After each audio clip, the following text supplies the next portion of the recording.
afternoon, ladies and gentlemen. We are being gaslit, aren't we, on climate change and on science? We're in an era of pagan witchcraft, pretending that it's science. Think about what they're saying. It's absurd. Every fire, every flood, and every hot weekend is caused by climate change. Do we believe them? We're trying to control the weather with our power stations. Try and say that with a straight face. Do we think that windmills will stop the droughts? How many windmills do we need? We've installed a lot of windmills in the last 10 years. Maybe we put in too many, you think? We've got all these floods now. Who's in control of that? We're putting solar panels on our roofs because why? We hope they stop floods in Bangladesh. Are they serious? And they say it's science. We get terrible bushfires and we don't say let's reduce the fuel load. We say let's put on more solar panels and save the koalas. Have you got a Tesla Powerwall yet? How's that going to help a koala? Are your glaciers melting? Well, change your light globes, damn it. If you put in the, LEDs, it'll save the polar bears, even from Australia. And we call this science. And don't you question it? Because if you do, you're a denier. You deny there's a climate. But think about how stupid that is, ladies and gentlemen. If you deny there's a climate, like, who would deny there's a climate? They win the debate by calling us names. And people are afraid of being called a climate denier. It's time to stand up and just say, you guys are name calling. This is kindergarten tricks. It's not science.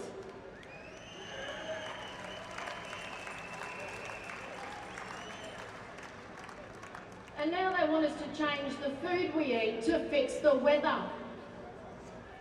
That's right, ladies and gentlemen, your beefsteak makes the sea rise.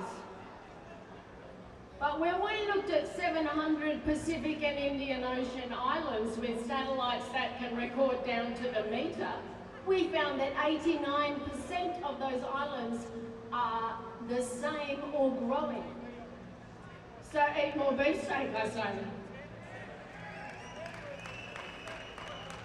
So for thousands of years, this has been going on forever. It's not just a new thing, but thousands of years, witch doctors have been telling us they can control the storms.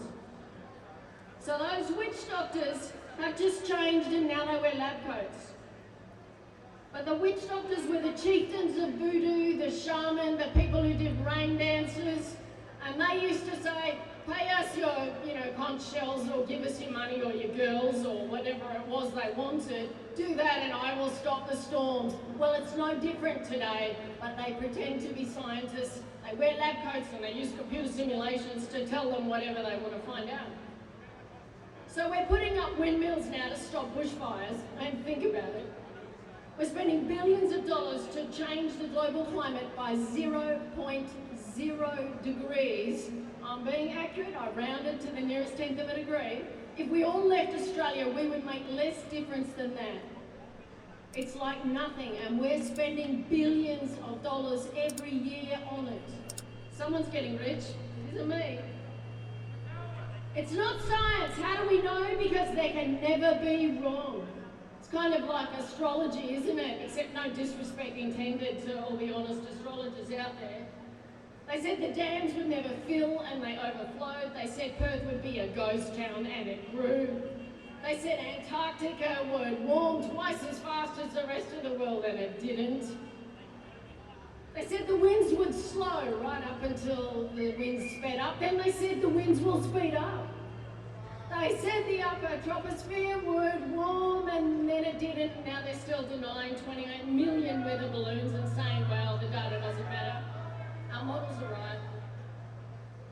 So ladies and gentlemen, how do we get here? Follow the money.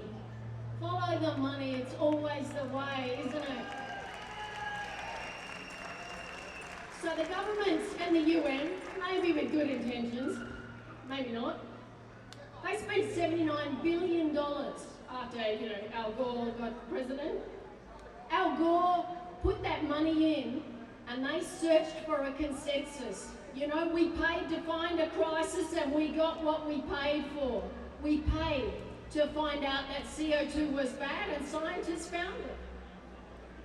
One-sided governments put the money in. When you have a 97% agreement in a complex field of science, is it still science? Complex, immature science? And everybody says, yes, I believe, it's a religion.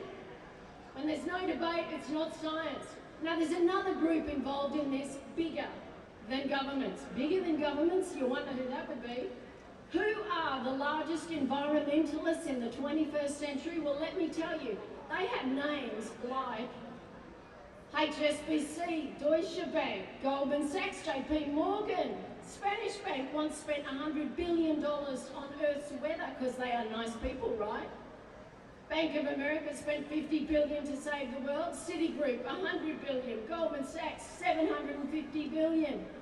So I could list these numbers off. 122 banks are listed on the GAFANZ, G-F-A-N-Z website at the moment wanting to save the world. Why do banks want to save the world? Do we believe that banks want to save the world? And listen to this, Australians didn't vote for net zero. We never voted for it, did we? But we got it. And why did we get it? Well, Scott Morrison and Josh Frydenberg said if we didn't do it, global financiers would push up our interest rates by 1.5%. Wow. So we didn't vote for net zero, but the bankers wanted us to have net zero, so we got it. Says a lot about democracy, doesn't it?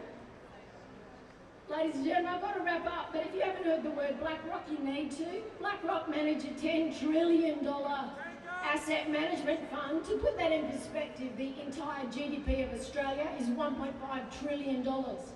And BlackRock told us 2 years ago they wanted us to shut our coal plants down.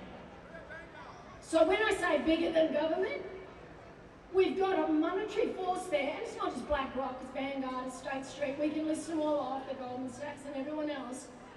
Those guys are leaning on us to do that.